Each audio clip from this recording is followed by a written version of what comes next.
Welcome to Raving Ryan. I'm your host, Ryan Anastasio. Today I have a very special guest, Congressman from Connecticut's 4th District, Jim Himes. Congressman, how are you? I'm well, Ryan. Thanks for having me.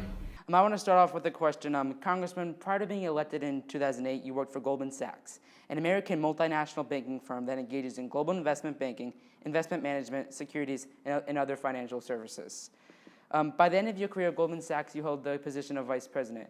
Can you tell us how you've used your career at Goldman Sachs to enhance your career as a congressman? Well, I actually spent 12 years working at the bank, as you said, but right before I ran for Congress, I spent 5 years working for a nonprofit that does affordable housing around the country. I was doing that work in New York. So in both of those jobs, I learned skills that helped me as a congressman. You know, learning business, which is what I did as a banker, of course, it was really important to understanding how business people think about challenges. You know, how will a change in the tax rate affect a business? What about this particular regulation in the financial services sector? You know, we've done a lot of work in the last 8 years around trying to better regulate the financial services sector, coming out of the meltdown of 2008, where that industry was so so catalyzed, such a nightmare. So absolutely, working in business and working in banking in particular taught me a lot of things that I think make me an effective member of the Financial Services Committee and work to. If you think about the nature of this district, you know, a lot of people work in finance, so the ability to say, well, we got to regulate finance in such a way that it never does what it did in 2008 again, where we saw Lehman Brothers and Bear Stearns and AIG come apart, but not putting in place regulation that is counterproductive or which prevents banks from lending to families and businesses. And now I want to move into a question that's been in the news lately. Wells Fargo, a global bank based in San Francisco, has been under fire after opening up more than 2 million bank accounts without customers' knowledge or permission. This happened between May 11 and July 2015. And the main goal of this was to satisfy sale goals and to earn financial rewards. Congressman, you serve on the Financial Service Committee, which opened up an investigation and held a hearing where you and your colleagues asked questions to the CEO of Wells Fargo, John Stump. Recently, Mr. Stump just resigned. Can you tell me what you think of the resignation and overall the Wells Fargo banking scandal? Yeah, well, starting with Wells Fargo itself, you know, it's really disheartening. You know, there seems to be a pattern of cheating, quite frankly, in the industry. I mean, every 3 months there's something like the foreign exchange scandal that we saw at JP Morgan, the more recent Wells Fargo scandal. And, you know, it causes you to think we need better accountability amongst the senior managers of these businesses. You know, they pay fines when they do things wrong, but unless managers get fired, unless if they've broken the law, they are arrested. I'll tell you, having worked for a bank can pay a very big fine, but when a senior manager at a bank does something wrong and they're prosecuted, that changes thinking. Now, there's no reason to believe that everything in that category is illegal activity, but you know, I was pleased to see John Stump's resignation because, you know, 2 million fraudulent accounts and credit cards, you know, 5,000 of his own people fired for the activity that, of course, they were only doing to try to comply with the objectives that the company set. That's something that a CEO should step in and say, you know, hey, something is terribly wrong here. So he either knew, in which case shame on him, or he didn't know, but again, shame on him because this was a big deal. And it's, at the end of the day, the CEO is responsible for the activities of his bank. So I think stepping down was the right thing. And in the House hearings, you talked a lot about people having faith in their banks. Do you think due to this scandal, many Americans have become skeptical of their bank? Oh, absolutely. I mean, not just this scandal. I mean, you know, starting in 2008 when, you know, Americans lost trillions of dollars of retirement funds, value in their homes, lost a huge amount of money in the stock market, lost their jobs. Many Americans lost their homes. And, you know, most Americans didn't understand exactly what happened, but they did understand that the big banks, the mortgage lending that they were doing, the securities that they were manufacturing with these toxic mortgages, they knew enough to know that the banks were right at the center of that. And so starting in 2008, people lost faith in banks. And of course, every time something like the Wells Fargo scandal happens again, it just reinforces people's belief that these entities are inherently crooked. Now, they're not. They are often swayed by greed, but at the end of the day, they're also our financial services sector, our banks, our venture capitalists, are a huge economic advantage that this country has. So when Wells Fargo does what it does and people lose faith in the system, there's a huge loss of vigor and competitiveness in our economy. And after the devastating shootings in Orlando, you walked out of a moment of silence that took place on the House floor. You have been critical of your Republican colleagues for not getting anything done in Congress after these devastating shootings, like that took place at the Pulse nightclub. Do you think anything will ever get done in Congress about gun legislation? Yeah, I do. You know, Congress can stand in the way of public sentiment for only so long, you know, and the reality is that something like 90% of Americans support universal background checks. That means no matter where you are or who you are, if you're buying a gun, the government is going to check out to make sure you're not a terrorist, to make sure that you're not, you know, dangerous, you don't have dangerous mental health issues. 90% of Americans support that. Now, today there are loopholes, right? If you buy a gun at a gun show, if you buy a gun online in some cases. So I do think that that kind of thing is going to get passed, but what needs to happen is Americans' sentiment needs to change. People need to value gun safety more, quite frankly, than they are afraid of either the NRA, in the case of a lot of my Republican colleagues who are terrified of the NRA, or they realize that some of the things that the gun rights people are putting out there simply isn't true. Like the idea that if you agree to universal background checks, it damages your Second Amendment rights. I mean, it's absurd. The idea that the only thing that stops a bad guy with a gun is a good guy with a gun. You know, look at there's crime in this country, right? You know, very rarely does an armed civilian, untrained, non-law enforcement officer stop a violent crime because he happens to be armed. In fact, much more likely that individuals are going to do some damage. So I do think that there is going to be a change. It's just going to take a period of steady pressure. Just recently, a judge dismissed charges brought up against the Newtown families, against the maker of the gun used in the Newtown school shootings. This has been a big issue of holding the gun maker accountable. Do you think the judge made the right decision? I'm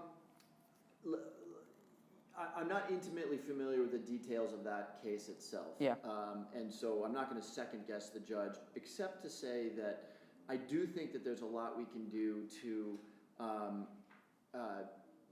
hold people who are responsible for negligent storage of guns, who are who act negligently, like the mother of this shooter up in Newtown, you know, who knew that her son had a problem, and yet let him have unrestricted access to very dangerous firearms. Ultimately, she paid with her life, but you know others don't. And so I do think that if we could really squeeze negligent behavior through the legal system, we could, insurance companies might start saying, hey, if you've got 10 guns in your house and we don't approve of the way you store them, your homeowner's insurance, your liability insurance is going to get a lot more expensive. I actually, and by the way, that makes sense, right? I mean, it turns out that if you have a gun in your home, you're actually, statistically speaking, a less safe home than if you didn't. So I do think that if the insurance companies, if the liability, if negligent behavior were, if there was more accountability there, that I think at a minimum people would be a lot more thoughtful about how they handle and store firearms. And yes, there would probably be a lot, well, I don't know if it's a lot, but significantly less violence. And I want to move into some questions about the 2016 election. As we approach Election Day, Hillary Clinton is currently up in most swing states. Donald Trump's comments in the leaked audio about women have been very controversial, and it may have cost him the election. Are you confident Hillary Clinton will win the presidency? If so, what change do you think she will bring to Americans? I am pretty confident. I mean, here we are 3 weeks out from the election. I'm pretty confident that she will win the presidency. And look, I understand she's a controversial figure as well, but you know, I think Americans, even before the horrendous anti-woman, the sort of the tape of of Donald Trump saying he was sort of interested in committing sexual assault. Even before that came out, I do think that most Americans thought, you know, look, this guy may be refreshingly blunt, but you know, realizes that a guy with his command of policy has no business in the Oval Office. So I think things were moving in the right direction from my standpoint to begin with, and I think that really accelerated the process. So yes, I do think that Hillary Clinton is likely to wind up being our next president of the United States. And you know, I take her at her word. I think you know, I think she's really interested in doing the things that she's been talking about. You know, I don't go anywhere in this district, and I don't hear from families who say, probably your family, say, you know, my God, saving for college, it's hard, and then you know, if my kids have to borrow, they leave college with an immense amount of debt. I think she's going to really devote herself to that. And you can probably make progress there, even if you have divided government, which I think we will. I think you can make some progress there on helping kids with education. I think we're going to make some progress on infrastructure. Both sides of the aisle recognize that infrastructure is a really pressing need. I think both sides of the aisle, Republicans and Democrats, understand that our tax code is way too complicated. It's uncompetitive. So I think there are areas where even if we have divided government, which I think is the outcome, I think we can make some real progress. And during this election, both candidates have very high negativity ratings. What do you think both Donald Trump and Hillary Clinton can do in the upcoming weeks during people's vote? Well, that's an interesting question. We're at a point now where I think people's opinions are pretty locked in. This is an election where Donald Trump has gotten so much airtime. There aren't a lot of people running around who haven't heard of Donald Trump or who don't have a pretty strong opinion. And of course, Hillary Clinton's been in public life for decades. And so there's not a lot of people who are just being introduced to Hillary Clinton. They both have, historically high negative ratings. It does appear that Hillary Clinton today is ahead. So I'm not sure that there's a lot that can be done in this election. But I do think at some point we need to find ways, and it's probably not up to us elected officials. It's probably up to the citizenry to say, hey, we don't want our elections to be as, metaphorically speaking, bloody as this last one was. We are going to demand of our candidates that they focus on issues, that they answer questions. Candidates, people like me, get pretty good at not answering questions, and that they stay away from the personal stuff. There's just been way too much personal stuff in this election, and I'd love to see a return to where I kind of feel the country was 30, 40 years ago, when a debate was really about issues as opposed to the personal attributes of the person running. And during the second presidential debate, both candidates were asked what they liked about the other candidate. Is there anything that you like about Donald Trump? That's a good question. I, as a guy who spent time in business, I sort of marvel at his ability to really create a brand for himself. I mean, yes, he started with a lot of money from his dad, but he could have gone to some island somewhere and lived on that money. Instead, he built this empire. Now, it's not my cup of tea. I don't have an office in Trump Tower, and I don't buy his steaks or his clothes. But you got to sort of admire, the entrepreneurial spirit of this guy who, he turned his own family name into truly a household name. Now, it's sad to see him destroy that, with all the craziness that he's been putting into the airwaves this last 6 months. But I do admire a guy who can, even though he started out with a lot of advantages, again, he could have been just a sort of layabout, and spent his money. Instead, he built a real empire around his own family name. And many Americans have had problems voting for Hillary Clinton due to scandals such as Benghazi and the emails. What would you say to voters that are reluctant to vote for Hillary Clinton due to these scandals?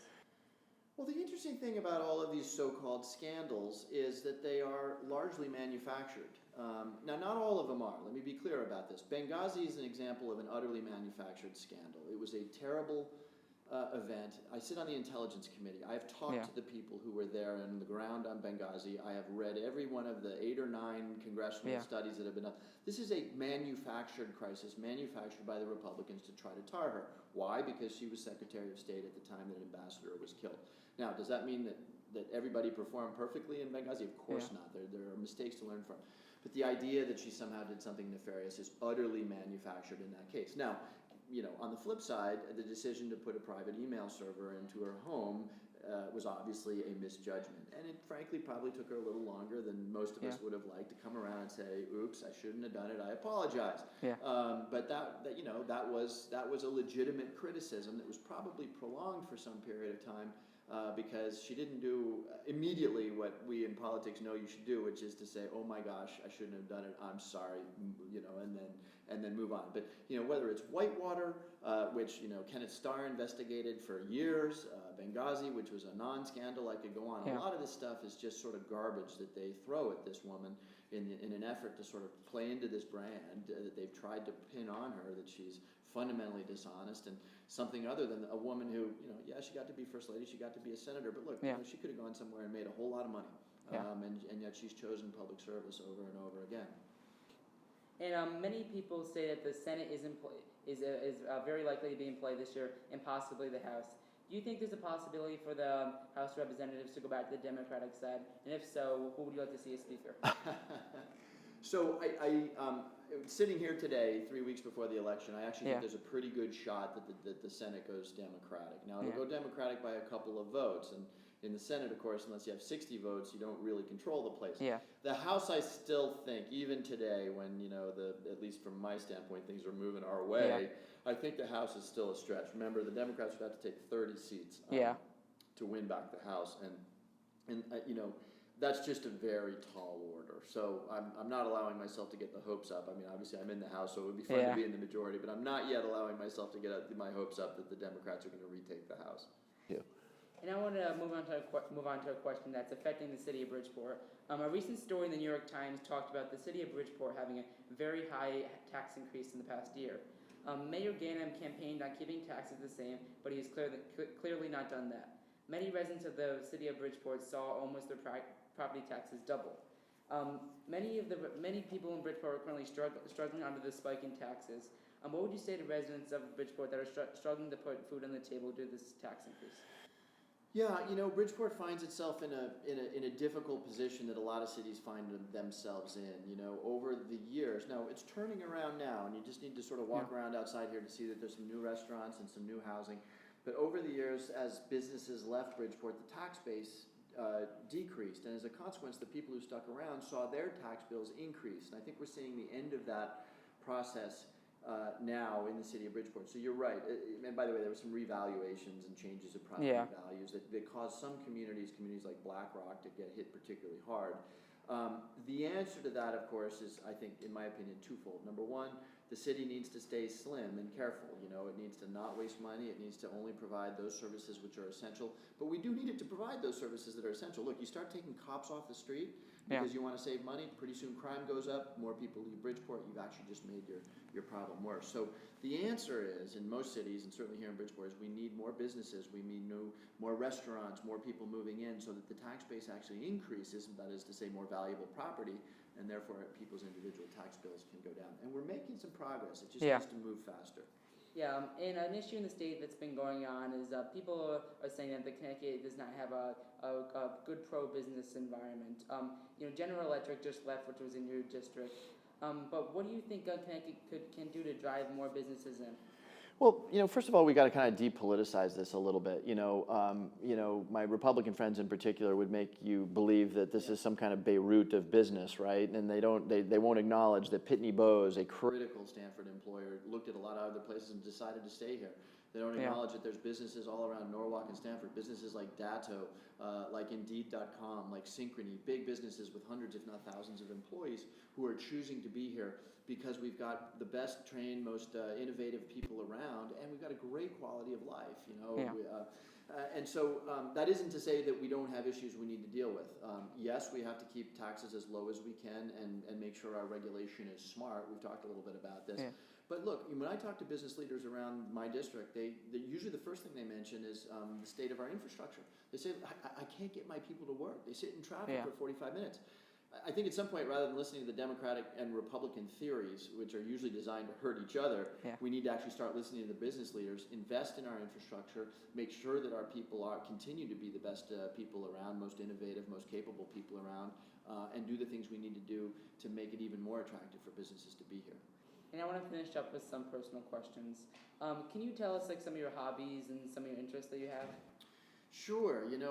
So I'm a dad of two daughters. They're both in high school, and so that's actually, I think, one of probably my most important job. And I spend a lot of time. I'm in Washington a lot, right? So when I'm home, I try to spend a lot of time, being a decent dad to those two. I also feel very passionately about being fit. So I run, I swim, I do a little bit of rowing, a little bit of bike riding. Again, I just find I'm a much healthier, much happier person if I get exercise. So I do that, and then I try to just do fun stuff around my house. I do a lot of clamming and collecting of oysters in the Long Island Sound, a little bit of fishing. I like I don't know if you saw this on my website, but I have maple trees that I make syrup from. So I like a little bit of the back to the land stuff too. Connecticut is very well known for its pizza. Some people may call it pizza heaven. Do you have a favorite pizza restaurant in the state? Well, of course, ground zero for pizza in the state of Connecticut is sadly not in my district. It's New Haven, Connecticut, where we've got the Sally's, Modern, Pepe's Fight. I must say I'm pretty loyal to Pepe's up there. And of course, we've got a branch right here in Fairfield where they do that nice brick oven pizza. Yeah. And Congressman Himes, I'd like to thank you for coming on. Thank you. Thank you. It was a real pleasure. Yeah, and go to if you're watching this on YouTube, go to ravingryan.com. Like us on Facebook, Twitter, Instagram, anything. Like Congressman Himes on Facebook and Twitter. Thanks for watching. Reporting for Raving Ryan, I'm Ryan Anastasio.